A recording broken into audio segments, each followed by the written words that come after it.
On était plus ou moins 200 participants. On a dû prouver qu'on était capable sur une vraie spéciale de rallye avec de bonnes sensations dedans. C'était quand même assez réaliste. Et puis après, on passait donc devant un jury composé de Marc Duhay, Geoffroy Tenis, Michel Mouton, Bas Leinders, donc vraiment des grands noms du sport automobile. Et rien que pour ça, c'était déjà une chouette expérience. J'ai la chance d'intégrer donc le RACB National Team. Qu'est-ce que c'est? C'est une filière de détection de jeunes talents. Les meilleurs exemples sont Stoffel Van Dorn, qui est pilote maintenant en GP2, qui est quatrième pilote chez McLaren. Thierry Neuville aussi, pour le rallye. Il a été pris donc, du tout début sans expérience et aujourd'hui il est vice-champion du monde, il a un contrat d'usine avec Hyundai. Donc voilà, c'est une vraie filière qui a vu passer aussi d'autres excellents pilotes et c'est une filière très sérieuse, très professionnelle et qui nous tire vraiment vers le haut. C'est un sport qui est terriblement exigeant et qui demande de rassembler beaucoup d'éléments pour être performant. Donc j'ai été plongé directement dans le grand bain de l'ERC, le championnat d'Europe des rallyes, avec exactement un petit peu plus de 100 km d'expérience en rallye provincial. J'avais fait ça pour mon plaisir. Donc mes premiers pas ont été difficiles forcément parce que c'est un championnat très relevé. Mais j'avais pris ça de la manière où j'avais vraiment envie d'apprendre étape par étape, sans les brûler et sans brûler les ailes, pour monter de rythme progressivement. C'est le championnat d'Europe des rallyes qui est juste en dessous du WRC, donc le championnat du monde. Il y a plusieurs catégories. Moi j'évolue dans la catégorie junior qui est réservée aux moins de 27 ans.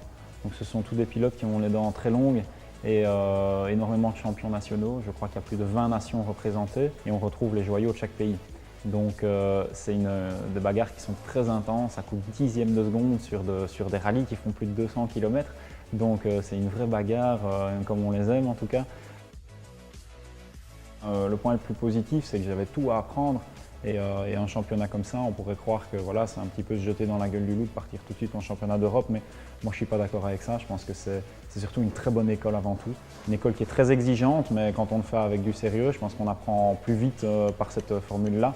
Voilà, en fin de saison, on a prouvé que malgré notre faible expérience, qui maintenant dépasse à peine les 10 rallyes, on arrivait à être performant par rapport à des champions nationaux, par rapport à des personnes qui roulent même en championnat du monde, en catégorie junior, donc ça c'était très positif. Définitivement le rallye des Açores. C'est pourtant une surface sur laquelle j'ai le moins d'expérience. La première fois que j'ai mis mes roues sur la terre, c'était à ce fameux rallye l'année passée, en ERC, donc c'était une grande découverte. Mais le parcours est magnifique. Je pense à des spéciales comme Sete Citadels où on arpente pendant 20 km la crête d'un volcan avec des vides de 300 mètres à gauche, des vides de 300 mètres à droite. Donc c'est assez impressionnant, il faut regarder bien loin devant soi et pas sur les côtés pour espérer faire un bon temps. Mettre à profit l'expérience qu'on a eue l'année passée avec la vitesse en plus sur des rallyes qu'on connaît, qui sont plus naturels pour nous. Je parle pour nos apparitions en Belgique, on a prouvé qu'on avait la pointe de vitesse. Maintenant, on va retourner sur des rallyes qu'on a fait l'année passée et j'espère en tout cas que ça va nous aider à gravir les échelons et à être dans le peloton de tête. L'année passée, c'était mon premier rallye au niveau européen, c'était là-bas. Maintenant, ça va être le premier rallye que je fais pour une deuxième fois. Donc ça va être à bon point et qui booste en tout cas le moral et qui donne envie de bien faire. De la pression, oui, mais de la pression positive, celle de donner le meilleur de soi-même et de porter haut les couleurs de la Belgique sur la scène européenne.